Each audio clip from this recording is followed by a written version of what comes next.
Hello, this is John Anthony Francis Wilcox, and it is January the 23rd, 2021. Um, so, quite a week as always, a lot of stuff going on. But I think that for today, I'd like to talk about something I don't really talk about. Very difficult time of my life. I'm going to go back to 74, 75, 76. Um, I missed a lot of school because I was a sickly kid. I was out a lot. Um, at that time, my mom was going through a lot of mental and emotional problems, and my dad was a pretty raging alcoholic. On my end, I liked to play the guitar, I liked to sing, I was very shy, I liked to read a lot and do art, and my older brother used to ridicule me constantly about anything I did. So I had my self esteem pissed on at all fronts. So 74 going into 75, I missed a lot of school, and I was in the ninth grade at the last year of junior high. I know they've moved that kind of stuff over nowadays. But and I had this horrible guidance counselor named Mrs. Flynn. She was lousy and never cared for me. And so she advised the principal to hold me back. So I was going in repeating the ninth grade. My self esteem was very low. I was very, like I said, I was a quiet and shy John, very different than the John you know now. Um, Things were peaking with my mom and dad. Lots of fights, lots of problems. I was a nervous wreck, and I quit school. The second I turned 16, having repeated, as I said, repeated the ninth grade, the second I turned 16, I quit. And it didn't mean I stopped learning. I was reading at least a book a day at that time, always reading. And I went back to night school and um, graduated. Actually, I graduated a couple months before I would have had I stayed in school. And night school was a wonderful experience.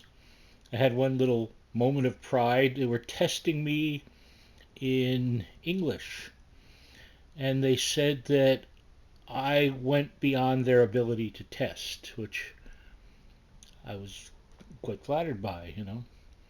So I got my GED. I never got to go to college.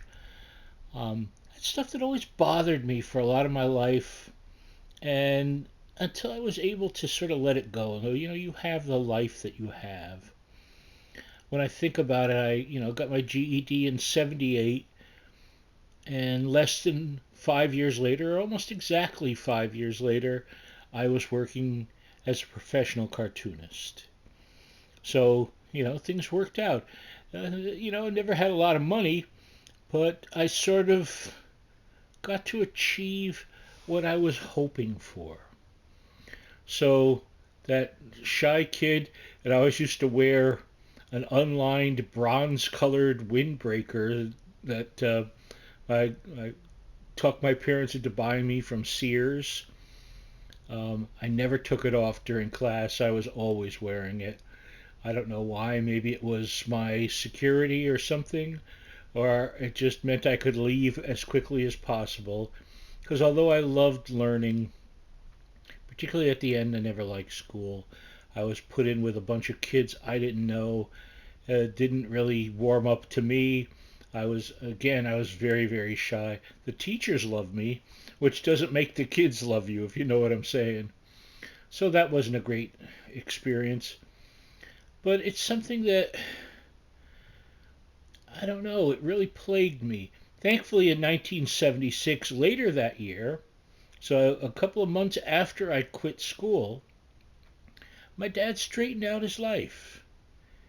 He saw that he was an alcoholic, and he went and dried out and sobered up and never had another drink. until the day he died. So, you know, you never know where that path leads. But anyway, I just thought I would share. I've never really told many people that whole story of my life. I used to part my hair on this side too. I didn't start kind of combing it straight back until I was in my somewhere in my early 20s, maybe mid 20s, something like that. But there you go. So that's this week for you, is discussing that. There's been other stuff, but you know what? I'll talk about some stuff next week. Hope you're all doing well. Love you much. Be in touch, stay in touch, get in touch. I hope you're doing well, like I just said, and we'll see you next week. Bye bye.